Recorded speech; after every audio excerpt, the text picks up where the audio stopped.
My name's Erica.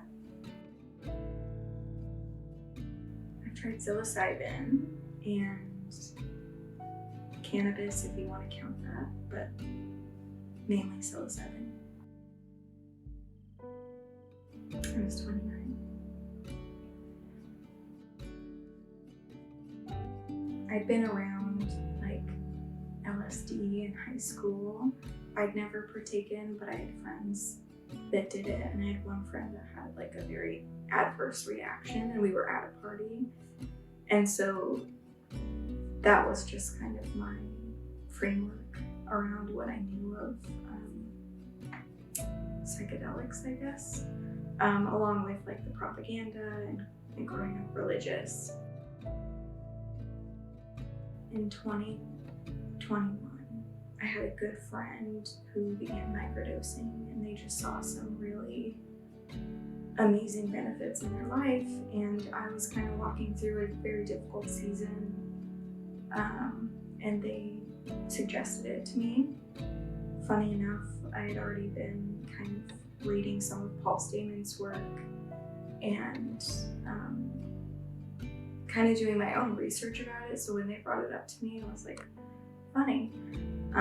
And they basically introduced me to the person that was guiding them through microdosing, and being someone that, you know, likes to kind of poke at the dogma of other people a little bit.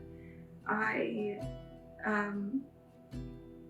began with this person that was kind of facilitating, but then kind of struck out and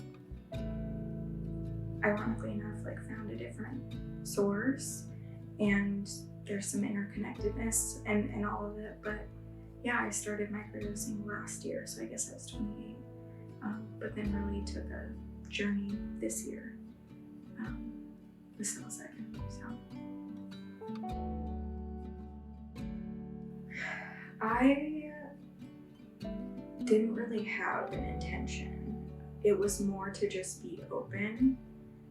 For me, a mushroom journey was like a very big deal, both kind of on the outside and on a soulful level, just growing up in a conservative kind of Christian environment and being told stories, you know, and just the propaganda of like people jumping out of windows, you know, when they take mushrooms or losing their mind. And so having such impactful experiences microdosing and just the way that that helped me in my daily life, I just really wanted to be very open to whatever the journey was for me.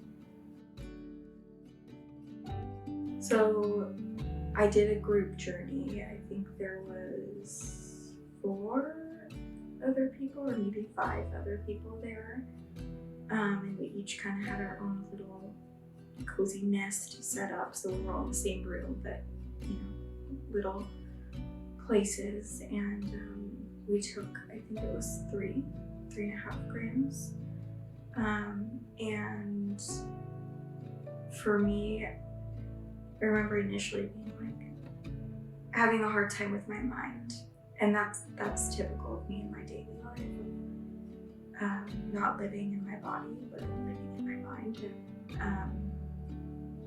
I remember almost having like a conversation with myself as an observer and being like, you need to let go and just let this happen. And my mind kind of being like, okay, we're gonna do this. And there was a bit of like an uncomfortable experience at the beginning. Like for me, it almost feels like my insides get scratchy, and it's almost like I'm fitting through this like birth canal. And then once I came out into it, it was beautiful. Yeah, I started my journey in a very uncomfortable and like difficult childhood memory that actually had ironically kind of been coming up in dream space for me, like in the prior year, and it wasn't something that I had yet brought to my therapist. And honestly, in that first kind of initial memory, I had so much compassion for myself as a child, for the person that kind of had left me in a dangerous situation, for the other adult that mishandled the situation out of his own fear. There was just kind of this circular, deeper, wiser knowing of just, it's okay, like you're okay. And somatically, I just worked through a lot in that one kind of thing that came up, and that was pretty incredible for me. So, and when I went into the experience, it was like I was just going in like, yeah, I'm gonna experience the universe, and then being like dropped into this like, oh, like, yes, that's coming, but let's kind of dredge this up and remember and feel compassion. And yeah, I mean, from there, it was just a very beautiful, one of the most incredible experiences of my life. I remember feeling like just this sense of connectedness with the earth in a way that I'd never felt before.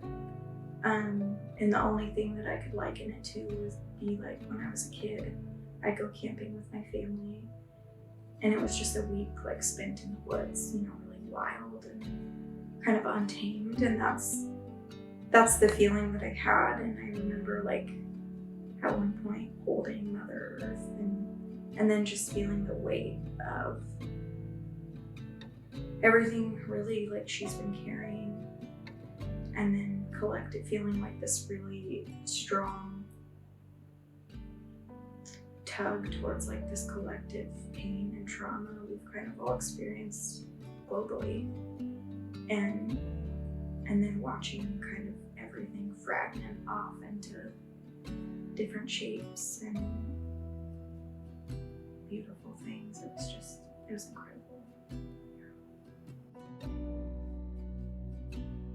There were kind of two messages I felt like I received throughout the duration of my journey, and the first one was just the word remember, just remember. And the second was let the light in. And as I've kind of carried those two messages with me this year, I mean, it's really kind of blown open my life, the way I experience my life. I really feel like I have said yes to a lot of things this year, whereas maybe in the past I would have let fear or opinions of others hold me back. I really feel like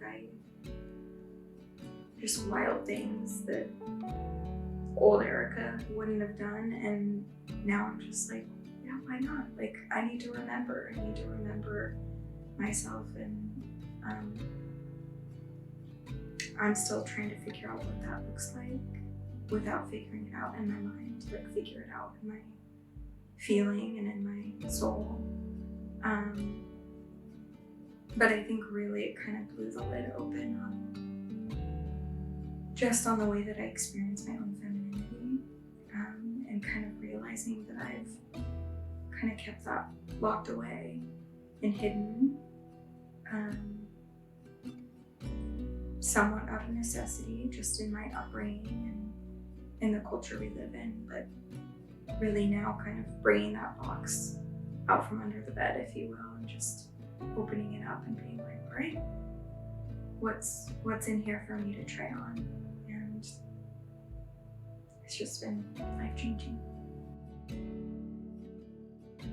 Just in having, kind of growing up with a fear around it, and then getting to this place of curiosity.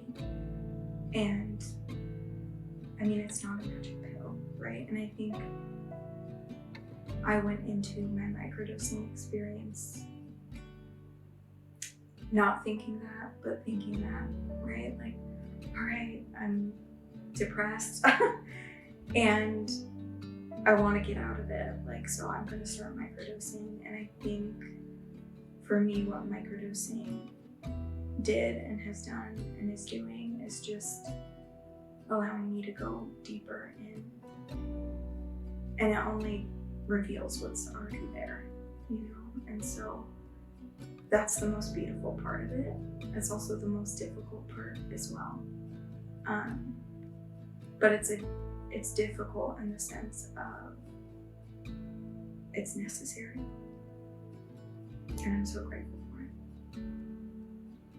Mushrooms are for everyone. Do them. Yeah. Yes. Yeah. 1,000%. I want to do them all. But I also, it's one of those things of there's a way in which you almost feel invited. Almost anyone that I've known that have done psychedelics or are practicing, they're not, well, maybe that's not fair to say. I was going to say they're not doing them in like a party scene. There are some people that do, but there's almost a way in which if you are using them to kind of facilitate your life's work, your soul work, they invite you, you know, before you're even aware. So yes, they've changed my life, and I would do more.